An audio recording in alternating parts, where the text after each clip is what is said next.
আমাদের মনে কষ্ট, জ্বালা, দুঃখ আছে না? আসতে কেন বলেন, আছে না?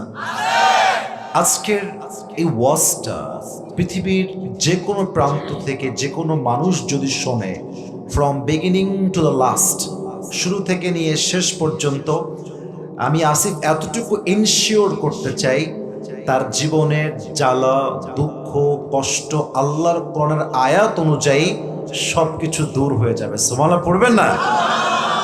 আজকের লেকচারটা it will motivate you a lot. আপনাকে অনেক বেশি আশা দিবে, আপনাকে অনেক বেশি অনুপ্রাণিত করবে, আপনাকে অনেক বেশি মোটিভেট করবে। যদি আপনি আপনার জীবনে অনেক বেশি ভেঙে থাকেন, যদি আপনি আপনার জীবনে ছ্যাঁকা খেয়ে ব্যাকা হয়ে থাকেন, যদি আপনার জীবনে অনেক অভাব থাকে, অনেক কষ্ট থাকে, আজকের প্রত্যেকটা কথা আই হোপ আপনার জীবনের দুঃখ কষ্ট হালকা করতে সহযোগিতা করবে ইনশাআল্লাহ। আচ্ছা যুবক ভাইয়েরা, আমার কথাগুলো একটু বুঝে বুঝে রেসপন্স করবা। আমাদের লাইফে অনেকের অনেক রকম কমপ্লেইন, অভিযোগ আছে না নাই? কেউ বলে যে হুজুর আমার কাছে R15 নাই, আমার বন্ধুর কাছে আছে। আবার অনেকে বলে যে হুজুর আমার কাছে iPhone 15 Pro Max নাই, আমার বন্ধুর কাছে আছে হুজুর। এটা হচ্ছে নিজের সাথে অন্যকে কম্পেয়ার করা। যুবকেরা মাথায় রাখবা, পৃথিবীতে সুখী হওয়ার সবচেয়ে বড় ফর্মুলা হচ্ছে don't compare yourself with anyone. নিজেকে কারোর সাথে তুলনা করলে হবে না। তুমি হচ্ছে পৃথিবীর সেরা and you are the best one. ঠিক কিনা বলো? নিজেকে নিজের জায়গায় সেরা মনে করবা, যে আল্লাহ আমাকে যা দিয়েছে আমি তাতেই সেরা। দেখবা তোমার সুখ কেউ আটকাইতে পারবে না। সুবহানাল্লাহ পড়বেন না আপনারা? দেখবেন এই অভিযোগের সবচেয়ে বড় ঝুড়ি এটা মেয়েদের কাছে। সারাদিন কমপ্লেইন কি করে, আমার স্বামী আমারে ওইটা দেয় নাই, অমকের স্বামী অমকরে ওইটা দিয়েছে, অমকের স্বামী তার শ্বশুরকে ফ্রিজ দিয়েছে, আমার স্বামী আমাকে কিচ্ছুই দেয় নাই। এই অভিযোগ মেয়েদের মাঝে আছে না নাই? যে অভিযোগ করে বেশি তার জীবনে অশান্তি বেশি, যে অভিযোগ করে কম তার জীবনে শান্তি সবচেয়ে বেশি। ঠিক কিনা বলেন? Don't complain. আল্লাহ যা দিয়েছে তাতেই পড়বেন আলহামদুলিল্লাহ, আমি যা পেয়েছি তাতেই আমি সুখী। আচ্ছা, কক্সবাজার একটা রেলওয়ে স্টেশন আছে, জানেন না আপনারা সবাই? মাঝে মাঝে যাবেন, দেখবেন ঠান্ডার মাঝে কনকনে শীতে কিছু ছোট্ট বাচ্চা শুয়ে আছে, চাদর নাই, ল্যাপ নাই, খাতা নাই। ওর দিকে দেখলে মনে হবে যে আমি মনে হয় দুনিয়াতে অনেক সুখেই আছি, আরামেই আছি। ঠিক না বলেন? যদি আপনি আবার ঢাকার গুলশানে যান, ধানমন্ডিতে যান, বনানীতে যান, উত্তরায় যান, দেখবেন duplex, triplex flat, luxurious flat, luxurious car, BMW, Mercedes, Audi, Nissan, Harrier, কত দামি দামি কার। দেখলে মনে হবে কিরে এর কাছে এত দামি কার, আমার কাছে সামান্য একটা সাইকেল, মনটা কষ্ট পাবে। এজন্য আল্লাহ বলছেন ওই দিকে তাকায়ও না। The Prophet says in Hadith, "Unduru ila man huwa asfala minkum, wa la tanduru ila man huwa a'la minkum." The Prophet Muhammad sallallahu alaihi wasallam says in this Hadith, if you wanna be happy, then look at those who are lower than you, and don't look at those who are higher than you. যদি সুখী হতে চাও নিচের মানুষের দিকে তাকাও, উপরের দিকে তাকায়ও না। নিচের দিকে তাকাইলে বলতে মন চাইবে যে আল্লাহ আমাকে ভালো রেখেছে। আর যদি ধনীকে দেখেন, বড়লোক যার বিশাল বড় বাসা, মনে মনে কিন্তু আপনি আফসোস করতে বাধ্য হবেন। ঠিক কিনা বলেন?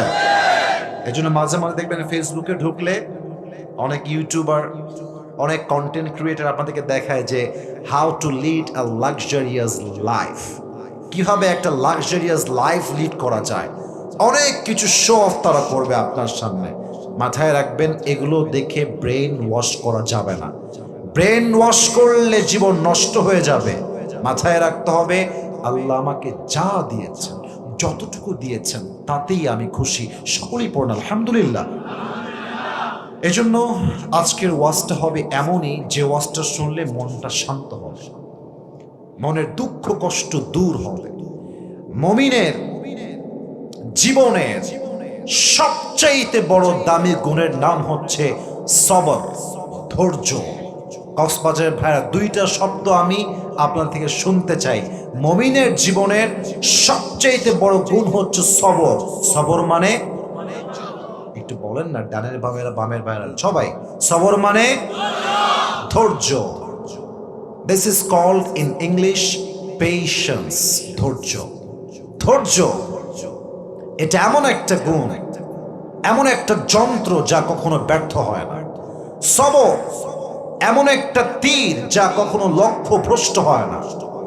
সবর আল্লাহ তাআলা এমন একটা হাতিয়ার সবরকে বানিয়েছেন, এই হাতিয়ার যে তার যুদ্ধে ব্যবহার করেছে সে তার যুদ্ধে সফলতা অর্জন করে বাসায় ফিরে আসছে। ঠিক কিনা বলে? সবর এবং সাকসেস, ধৈর্য এবং সফলতা, এই দুইটা হচ্ছে সহোদর ভাইয়ের মতো। যে সবর, যে পেশেন্ট, যে ধৈর্যশীল, সে যে সফল হবেই হবে, পৃথিবীর কোন বাপের ক্ষমতা তাকে আটকাবার। ঠিক কিনা বলে? টুডে ইনশাআল্লাহ we will talk about from sabr. আজকে আমাদের আলোচনার সেন্ট্রাল থিম বা সাবজেক্ট ম্যাটার হচ্ছে ধৈর্য, সবর। তো আসুন আমরা সকলে একবার রিপিট করি আলোচনার মূল বিষয়বস্তুকে। আমি জিজ্ঞেস করব, you have to answer me very loudly. মন খুলে জবাব দিবেন। বলেন, আজকে আলোচনার মূল বিষয়বস্তুর নাম কি? ধৈর্য। আবার বলেন, এটার নাম কি? ধৈর্য। কিছু আয়াত শুনি আল্লাহ কি বলেছেন। প্রথমে আল্লাহ তাআলা বলছেন, ইয়া আইয়ুহাল্লাযীনা আমানু ইসতাঈনু বিস-সাবরি ওয়াস-সালাহ। Allah says in this ayah, you who believed, seek help with patience and prayer. আল্লাহ বলছেন, হে বিশ্বাসীরা, তোমরা আল্লাহর কাছে সহযোগিতা চাও দুইটা জিনিসের মাধ্যমে। এক ধৈর্য, দুই হচ্ছে নামাজ। এক হচ্ছে ধৈর্য, দুই হচ্ছে নামাজ। সেকেন্ড যে আয়াতের অংশটা খুবই ফেমাস একটা আয়াত, ইন্নাল্লাহা মা'আস Saverin. Indeed, Allah subhanahu wa ta'ala is with those who are patient. আল্লাহ বলছেন, আমি সবসময় তাদের সাথে আছি যাদের মাঝে ধৈর্যের গুণ আছে। সুবহানাল্লাহ পড়বেন না? And another ayah, Allah says, Ya ayyuhalladhina amanu isbiru wa sabiru wa rabitu wattaqullaha la'allakum tuflihun. O you who believed, be patient and raise in patience and be strong, be steadfast. Wattaqullah, and fear your Lord, la'allakum tuflihun, in order that you will be victorious. আল্লাহ বলছেন, ধৈর্যশীল হও এবং ধৈর্যে তুমি অটল থাকো, অবিচল থাকো। আল্লাহকে তুমি ভয় করো, তোমার সফলতা দান করবে এক সত্তা। তিনি কে? আওয়াজটা কক্সবাজারের হয় নাই, আরো জোরে বলেন, সেই সত্তার নাম কি? আল্লাহর ওয়াদা, ধৈর্যশীল হলে আমি তোমাকে চূড়ান্ত পর্যায়ের বিজয়ী সৈনিক হিসেবে কবুল করব। সুবহানাল্লাহ পড়বেন না আপনারা সবাই? এবার আসুন, সবরের রিওয়ার্ড কি, সবরের জাযা কি, প্রতিদান কি জানার দরকার। যুবক ভাইরা সকলে বলো, আছে না নাই? কোরআনে আল্লাহ তাআলা বলছেন, ইন্নামা ইউওয়াফাস সাবিরুনা আজরাহুম বিগাইরি হিসাব। যেই বান্দা ধৈর্যশীল হবে, ধৈর্যের গুণ যেই বান্দা তার হৃদয় লালন করবে, কিয়ামতের দিন আল্লাহ তাকে বিনা হিসাবে জান্নাতে প্রবেশ করাবে। সুবহানাল্লাহ পড়ুন সবাই। বিনা হিসাব, বিনা হিসাবে সে জান্নাতে প্রবেশ করবে। তো এবার আমাকে বলেন, ধৈর্য এটা কি কম দামি গুণ না বেশি দামি গুণ? অনেক দামি। এজন্য এই দামি গুণ নিয়ে আজকে আমি বিস্তারিত কথা বলবো, একদম আপনার পয়েন্টগুলো আপনার হৃদয়ে আমি গাঁথিয়ে দেওয়ার ট্রাই করবো। বাট আমার কথাগুলো এইখান দিয়ে নয়, এখান দিয়ে শুনতে হবে। হৃদয়ের একটা কান আছে না নাই? এই কান দিয়ে শোনেন যুবক ভাইয়েরা, মুরব্বী আব্বাজান, আমার প্রিয় মায়েরা এবং বোনেরা, আপনার জীবনটা পরিবর্তন হবে। আচ্ছা, সবরের এক্সাম্পল যদি আমি দিতে চাই, আমি প্রথমে একটা প্রশ্ন করতে চাই। বলেন তো, একজন নবী যে দীর্ঘ 12 থেকে 18 বছর পর্যন্ত অসুস্থ ছিলেন, পুরো দেহে পচন ক্রিয়া হয়েছিল, পচনে পুরো দেহের প্রত্যেকটা অংশ প্রায় পচে গিয়েছিল, এই নবীর নাম কে নাকি বলতে পারবেন? আইয়ুব আলাইহিস সালাতু ওয়াস সালাম। وأيوب إذ نادى ربه أني مسني الضر وأنت أرحم الراحمين। আইয়ুব আলাইহিস সালাতু ওয়াস সালাম যখন প্রচন্ড পরিমাণে অসুস্থ হলেন, তার দেহের পা থেকে নিয়ে শুরু করে পচতে পচতে পচতে পচতে গলা থেকে থুতনি পর্যন্ত আসছে। একটা পর্যায়ে এসে তার জিহ্বায় পচন ক্রিয়া তৈরি হয়েছে, এমন পচন ক্রিয়া তার জিহ্বাটা নষ্ট হয়ে যাবে। 12টা বছর তার অসুখ, একটা মুহূর্তের জন্য সে আল্লাহর উপরে ভরসা হারায় নাই। একটা মুহূর্তের জন্য সে কোনো অভিযোগ করে না যে আল্লাহ তুমি কি আমাকেই পেয়েছো, আমার একাই কেন অসুখ হয়েছে, আর কারো কেন হয় না। না না, কোথাও আসছে 12 বছর, কোথাও আসছে 18 বছর। যখন জিহ্বায় পচন ক্রিয়া তৈরি হয়েছে, তখন তিনি কি বলছেন? আন্নী মাসসানিয়া দুর ওয়া আনতা আরহামুর রাহিমিন। আল্লাহ, আমি তো ক্ষতিগ্রস্ত, আমি তো কষ্টে আছি, আর তুমি না দয়াময়, তুমি না মায়াময়। কথার ধরন দেখেছেন? মানে আল্লাহকে বলছে না যে আল্লাহ তুমি আমাকে এখনই সুস্থ করো, না না না, মানে হচ্ছে এরকম, আল্লাহ তোমার মতো দয়াময় মায়াময় রব তো কখনো বান্দার কষ্ট একটু সহ্য করতে পারে না। সুবহানাল্লাহ পড়বেন না আপনারা সবাই? 18 বছর কোনো অভিযোগ নাই। যখন তিনি দোয়া করলেন, আল্লাহ আমাকে তুমি দেখছো না আমি যে কষ্টে আছি, তার দোয়া আল্লাহর এতটা পছন্দ হয়েছে, আল্লাহ সাথে সাথে তার সমস্ত রোগ বালাইকে দূর করে দিয়েছে। ধৈর্য, অসুখে বিসুখে সবর ধারণ করবেন 1 সপ্তাহের উপরে। তিনি কে? আমার মনে আছে, maybe it has been 4 years, 4 বছর আগের কথা। একটা কল আসলো মেডিকেল থেকে, হসপিটাল থেকে, একদম মারাত্মক লেভেলের রোগী, তিনি অসুস্থ মহিলা মানুষ। ফোনটা ধরেছি, ধরে she started to cry, কান্না শুরু করছে। আমি বললাম কি হয়েছে আম্মা জান, আপনি কাঁদছেন কেন? and I was also scared of this, যে কেন কাঁদতেছে সে, ভয় পাচ্ছিলাম খুবই আমি।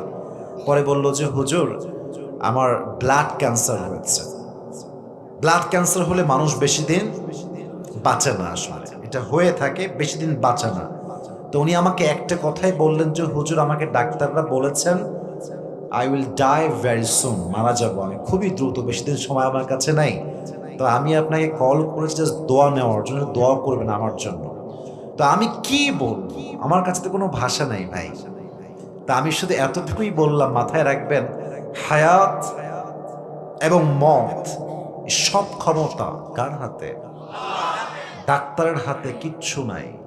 ডাক্তার তো জাস্ট একটা পসিবিলিটি বলেছে, সম্ভাবনা বলেছে, বাট আল্লাহ যারে রাখতে চায় পৃথিবীর কেউ তারে মারতে পারে না। রাখে আল্লাহ, মারে কে? মারে আল্লাহ। বললাম একটু দোয়া করবেন, ধৈর্যশীল হবেন। দীর্ঘ লম্বা সময় পরে জানতে পারলাম তার ব্লাড ক্যান্সার পরিপূর্ণ শেষ, সে পরিপূর্ণ সুস্থ হয়ে গিয়েছে। ওয়াইয়ুবা ইয নাদা রাব্বাহু আন্নী মাসসানিয়া দুররু ওয়া আনতা আরহামুর রাহিমিন। আল্লাহ তুমি কি দেখছো না আমি কষ্টে আছি? আল্লাহ তুমি কি বোঝো না আমি কতটা কষ্টে আছি, কতটা দুঃখে আছি? আল্লাহ তুমি না রহমান, তুমি না রহিম? আল্লাহ বলছে তুই দোয়া করলি এত সুন্দর করে, তুই এতটা ধৈর্য ধারণ করলি, আমি আল্লাহ তো রহমান, আমি আল্লাহ তোকে পরিপূর্ণ শিফায়ে আজলা কামিলা দান করলাম। সুবহানাল্লাহ। আচ্ছা, আরেকজন নবী যাকে সমুদ্রের মাছ গিলে ফেলেছিল, তার নাম কি কে বলতে পারে? ইউনুস। নাম কি? ইউনুস আলাইহিস সালাতু ওয়াস সালাম মাছের পেটে ঢুকে আছে, অন্ধকার। সমুদ্রের ভেতরে কোনো বিজ্ঞানী গিয়ে বাঁচতে পারবে? কথা কন, পারবে? কোন সরকার পারবে? কোন পুলিশ পারবে? ওই সেই মাছের পেটের গভীর অন্ধকারে আল্লাহর কাছে দুটি হাত তুলেছে, আল্লাহ তুমি তো আমাকে বাঁচাতে পারো, তুমি না আমার সত্তা, আমি ধৈর্যশীল হলাম। আল্লাহ তাআলা বলছেন, আমি সাথে সাথে তার ধৈর্য এবং দোয়ার জন্য মাছ দুই ঠোঁট হা করে এমন একটা বমির মতো রিয়াক্ট করেছে, ইউনুস আলাইহিস সালাতু ওয়াস সালাম সমুদ্রের গভীর থেকে মাঝখান থেকে সোজা এসে কিনারায় পৌঁছে গিয়েছে। সবর, ধৈর্য।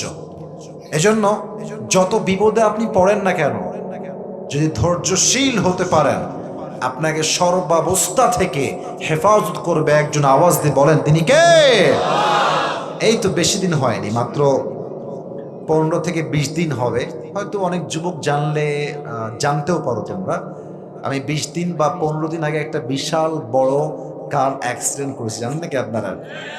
অনেকেই জানেন। গাড়িটা কিন্তু আমি নতুন কিনেছিলাম, মানে শোরুম থেকে কিনে নিয়ে আসছি, মাত্র 7 দিন হয়েছে।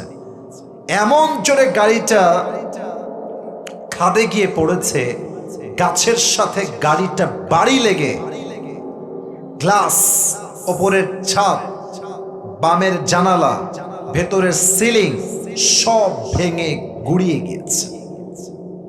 এত বড় ক্ষতি, পুরো গাড়ি শেষ। অবাক করার বিষয়, এত কিছু হওয়ার পরেও আমার 2 চুল পরিমাণ কোনো ক্ষতি হয় নাই। আমি স্টিল ঠিক আছি, তখনও ঠিক ছিলাম। তা আমি যদি ভাবতাম যে আল্লাহ তুমি এত দামি সম্পদ কেড়ে নিলা, শখের গাড়ি শেষ করে দিলা, আমি কিন্তু সুখী হইতে পারতাম না। আমি ধৈর্যশীল হয়েছি। বিশ্বাস করেন, আমি ফাইন্যান্সিয়ালি, আর্থিকভাবে অনেক বড় একটা ক্ষতিগ্রস্তের সামিল হয়ে গিয়েছিলাম, বাট আমি ধৈর্যশীল ছিলাম। আমি স্টিল এই পর্যন্ত বলতে পারবো আল্লাহ আমাকে সবচেয়ে সুখে রেখেছেন। সুবহানাল্লাহ পড়বেন না আপনারা? ধৈর্য ধারণ করতে হবে। আচ্ছা, এবার একটা হাদিস শোনাই, লম্বা ঘটনার হাদিস। আমার হাদিসগুলো বুঝতে হলে আপনাকে প্রত্যেকটা বক্তব্যের বাক্য বুঝতে হবে, না হয় আপনি আমার ওয়াজের ধারাবাহিকতা বুঝবেন না। আমি প্রশ্ন করছি, যদি জানেন তবে জবাব দিবেন, না চুপ থাকবেন, কোনো আপত্তি না, আমি বলে দেব। আচ্ছা, নবীজি তার জীবনে বিয়ে করেছেন মোট কয়টা? 11টা। বলেন সবাই, কয়টা? আমি আটকানোর জন্য প্রশ্ন করছি না, আমি চাচ্ছি আপনার মনোযোগ দেন। আচ্ছা বলেন তো, প্রিয় নবীজির একজন বউ, শি ওয়াজ ভার্জিন, তিনি কুমারী ছিলেন, আর কেউ ছিলেন না। সে কুমারী স্ত্রীর নাম কি ছিল? আয়েশা। মারহাবা। আবার বলেন, নাম কি? রাদিয়াল্লাহু তাআলা আনহা। তো নবীর যেহেতু বউ ছিল অনেক, মেইনটেইন করা একটু ঝামেলা। যার বউ 2টা সে বোঝে প্যারা কারে কয়, ঠিক না বলো যুবক ভাই? খুব শখ 4টা বিয়ে করবে, জীবনে দাড়ি রাখার সুন্নত মানে না, কয় 4টা বিয়ে করবে। কেন রে? এটা সুন্নাত। রে বাপ রে বাপ, সুন্নাত জায়গা মতো মানতে চায়। নামাজ কালামের ঠিক নাই, 4 বিয়ের সুন্নত নিয়ে পড়ে আছে, ঠিক না বলে যুবক ভাই? তো নবীজি স্ত্রী কেমন করে সামলাতে একটু ভালো করে বুঝবেন। প্রতি মাসে এটা নিয়ে বোঝাই, একটা লটারি হতো। লটারি বোঝেন? লটারিতে এখানে একটা বইয়ের নাম, এখানে আর একটা বইয়ের নাম দিয়ে বাটিতে রাখা হয়। তো যার নাম যেই মাসে উঠতো তাকে নিয়ে তিনি সেই মাসে ঘুরতে যেতেন। সুবহানাল্লাহ নাই আপনাদের সবাই? তো একবার এক মাসে লটারি হলো, লটারির নাম তুলেই দেখছে প্রথম নামই আসছে আয়েশার নাম। আয়েশাকে নবী বলছে, আয়েশা যাও, রেডি হও, আজকে তোমাকে নিয়ে আউটিং এ যাব, ঘুরতে যাব। তো আয়েশা সুন্দর করে রেডি হয়ে আসছে। নবীজি তখনকার যুগে ঘুরতে গেলে কারে যাওয়া হতো না, হেলিকপ্টার ছিল না, বিমান ছিল না, চাঁদের গাড়ি ছিল না, তখন ছিল হাওদাজ। আরবিতে বলা হয় হাওদাজ, এটাকে আমরা বাংলাতে বলি পালকি। নাম কি? আগের যুগে পালকিতে বিয়ে হতো না? পালকিতে আগে বিয়ে হতো। তো তখন ঘুরতে গেলে পালকিতে ঘোরানো হতো। তো নবীজি আয়েশাকে নিয়ে পালকি নিলেন এবং পালকিকে বহন করবার জন্য আর একজন সাহাবীকে নিযুক্ত করা হলো। লম্বা story, I am just sharing that story precisely, শর্টকাটে বলছি, ছোট করে বলছি। যখন তিনি ঘোরাফেরা করে ফিরে আসবেন বাসার দিকে, ইন দ্য মিডল, মাঝে তার একটা ওয়াশরুমের চাপ দিয়েছে আয়েশা রাদিয়াল্লাহু তাআলা আনহা। তো প্রকৃতির ডাকে সাড়া দেওয়ার জন্য উনি বললেন, এই উটের যে হাউদাস যে নিয়েছিল, পালকি চড়াচ্ছিল, থামো, আমি একটু যাব এবং আমি আসছি। উনি থামালেন, আয়েশা রাদিয়াল্লাহু তাআলা আনহা নামলেন প্রকৃতির ডাকে সাড়া দেওয়ার জন্য। তো মজার বিষয় হচ্ছে উনি ছিলেন খুব স্লিম, চিকন মানুষ। চিকন মানুষ গায়েতে উঠলেও বোঝা যায় না, নামলেও বোঝা যায় না। আর মোটা মানুষ যখন রিকশায় উঠে টায়ার ব্লাস্ট হইল বইলে, ঠিক কিনা বলো যুবক ভাইরা? বাট চিকন মানুষ আসলে কিন্তু এরকম বোঝা আসলে যায় না।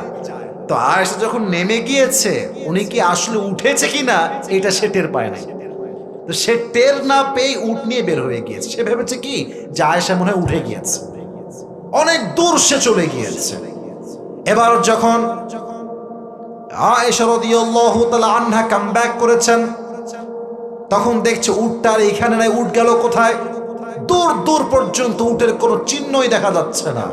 উনি বুঝে ফেললেন যে আসলে সে আমাকে ভুল করে রেখে চলে গেছে। তো উনি সুন্দর করে, আমার চেহারা দিকে তাকান, উনি সুন্দর করে চাদর নিলেন, মরুভূমির মাঝে শুয়ে পড়লেন, চাদরটা উপরে মুড়ি দিয়ে, পুরো দেহটা ঢাকা। তো প্রত্যেকটা পিকনিকে যখন আমরা যাই দেখবেন, পার্কে কিংবা কক্সবাজারে দেখবেন একটা মাইক থাকে। মাইক ডেকে, অমুক ছেলে কোথায় আছো, জলদি আসো, বাস কিন্তু এখনই ছেড়ে দিবে, আসো আসো। তো ওই সফরে যিনি দায়িত্বে ছিলেন এই সব ম্যানেজমেন্টের, এটাকে আমরা বলি লস্ট অ্যান্ড ফাউন্ড। কে আছে কে নাই, যার দায়িত্ব থাকে